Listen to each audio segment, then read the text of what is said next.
अल्लाह ने बता भी दिया है कि वो वसीला क्या है, अपनी मर्जी का नहीं है। अपनी मर्जी का जिंदगी बसर करने वाला दुनिया तो गुजार लेगा, आखिरत में कहाँ जाएगा।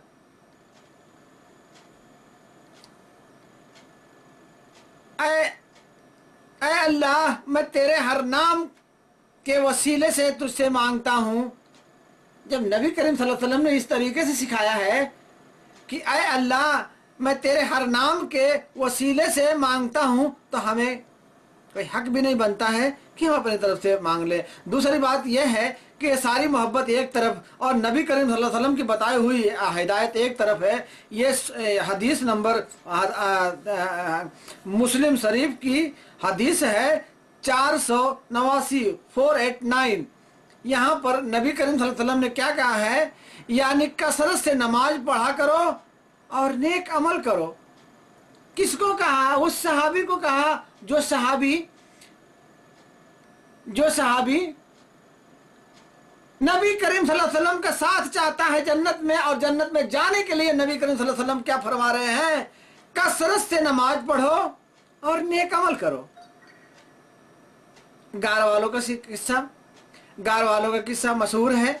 उन्होंने अपने नेक अमल को वसीला बनाया, उन्होंने अपने नेक अमल का वसीला बनाकर अल्लाह ताला से दुआएं मांगी, तो उन्हें वहां से निजात मिली।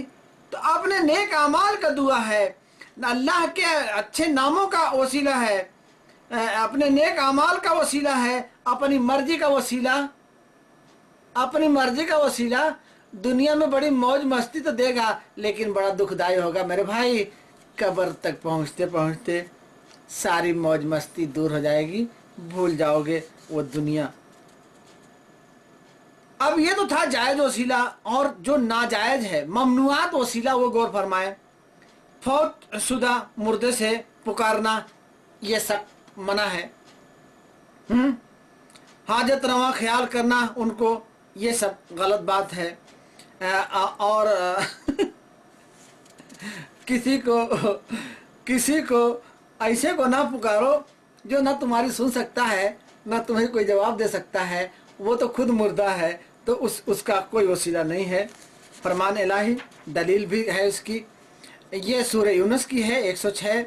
और अल्लाह करीम को छोड़कर किसी ऐसी हस्ती को ना पुकारो जो तुझे ना फायदा दे सकती है ना नुकसान। अगर तू ऐसा करेगा तो जालिमों में से होगा। तो गौर फरमाने वाली बात है। सारे वसीले कहाँ गए मेरे भाई? अल्लाह ताला ने एकदम बिल्कुल ब्रेक लगा दिया है।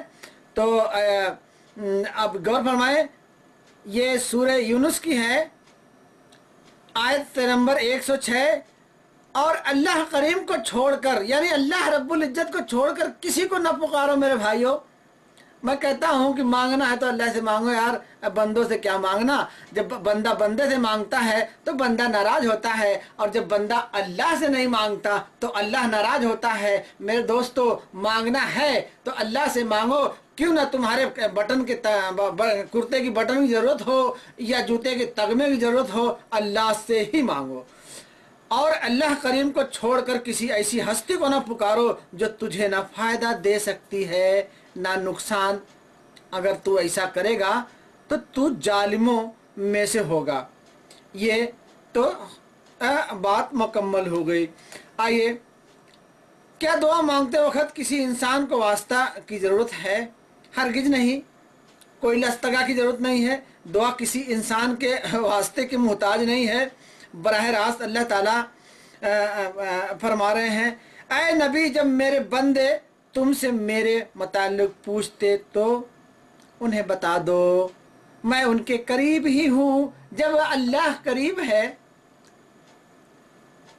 जी सेल्फी भाई, थोड़ा सा सब्र करें, मुकम्मल करें, ये एक क्लिप तो बन जाए कम से कम। ये यूट्यूब की क्लिप है, ये बाइलेक्स की क्लिप नहीं है, ये यूट्यूब पे जाने वाली है। थोड़ा सा सब्र करें। आप लेट आए तो मैं करूं, मैं तो इंतजार कर रहा था कि कोई है ही नहीं मेरे पास। जी, आए नबी, जब मेरे बंदे तुमसे मेरे मुतालिक पूछते हैं तो उन्हें बता दो कि मैं उनके करीब हूँ। जब अल्लाह बंदों कि अल्लाह का इल्म बंदों के करीब है, बंदों के दिल तक है, तो फिर लस्तगे की ज़रूरत, वसीले की ज़रूरत क्या है? अल ज़बरदस्ती घुसाओगे खुद ही पछताओगे। जी, अब ये तो थी है सूरह बकरा की है 186। अब हदीस से देखिए, नबी करीम सल्लल्लाहु अलैहि वसल्लम की हदीस है, ये बुखारी शरीफ की हदीस है 4202 बिला सुबह तुम एक ऐसी हस्ती से दुआ कर रहे हो जो सुनने वाली है और तुम्हारे करीब, सुनने वाली भी है, तुम्हारे करीब और तुम्हारे साथ है अपने इल्म के इतबार से। अगर इसी को कह दिया जाए कि अल्लाह तुम्हारे साथ है तो ये बात गलत हो जाएगी। जी, अल्लाह का इल्म हमारे साथ है, अल्लाह का इल्म हमारे साथ है, अल्लाह अर्शुल अजीम पर है।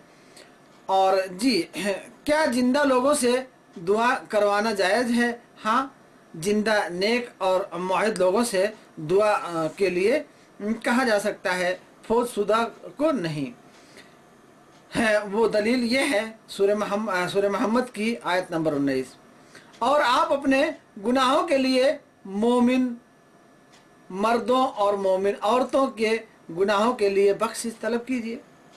जी, तो कोई भी बुजुर्ग, कोई भी दीनदार, किसी से भी एक नेक सालेहात से दुआएं करवाई जा सकती है। और इसकी ये हदीस से दलील है, हदीस से ये है कि ये तिरमिज़ी शरीफ की हदीस है, हदीस नंबर जो है 3578 है। हाँ, एक खराब नजर वाला आदमी नबी करीम सल्लल्लाहु अलैहि वसल्लम के पास आया और आप सल्लल्लाहु अलैहि वसल्लम को कहा, अल्लाह ताला से दुआ कीजिए वो मुझे शिफा अता फरमाए। जी, बिल्कुल सही है, किसी से दुआएं करवाई जा सकती है। अब अगले सवाल ये है, रसूलुल्लाह सल्लल्लाहु अलैहि वसल्लम किस चीज़ का वास्ता है? जी, बड़ी गौर फिक्र करने वाली बात है। हम कहते हैं ए नबी दे दे वास्ते, और फिर पलट के कहते हैं ए अल्लाह दे दे नबी के वास्ते, फिर पलट के कहते हैं ए नबी दे दे अल्लाह के वास्ते, दोनों को बराबर कर देते हैं। जी, रसूलुल्लाह सल्लल्लाहु अलैहि वसल्लम किस चीज़ का वास्ता है? जवाब, रसूलुल्लाह सल्लल्लाहु अलैहि वसल्लम तबलीग यानी बंदों तक अल्लाह ताला का शरीयत पहुँचाने का वास्ता है। ले जाने के लिए 2 फरिश्ते लगे हुए हैं और अल्लाह का इल्म हर जगह है। यहाँ से ले जाने के लिए अल्लाह ने करामुल कातिबीन को ड्यूटी लगाई है, जो शाम सुबह बदली होती रहती है, एक नेकी लिखता है, एक बदी लिखता है। ले जाने के लिए किसी की और ड्यूटी नहीं है मखलूक में से, ये फरिश्तों का काम है, और अल्लाह का इल्म हर जगह है। अच्छा, दूसरी बात यह है कि आप पहुँचाने वाले थे, ले जाने के लिए ज़रूरत नहीं है। ऐ पैगंबर, जो कुछ तुम्हारे रब की तरफ से तुम पर नाजिल किया गया है वो लोगों तक पहुंचा दो। आप पहुंचाने वाले थे। ये सूरह मायदा की है 67,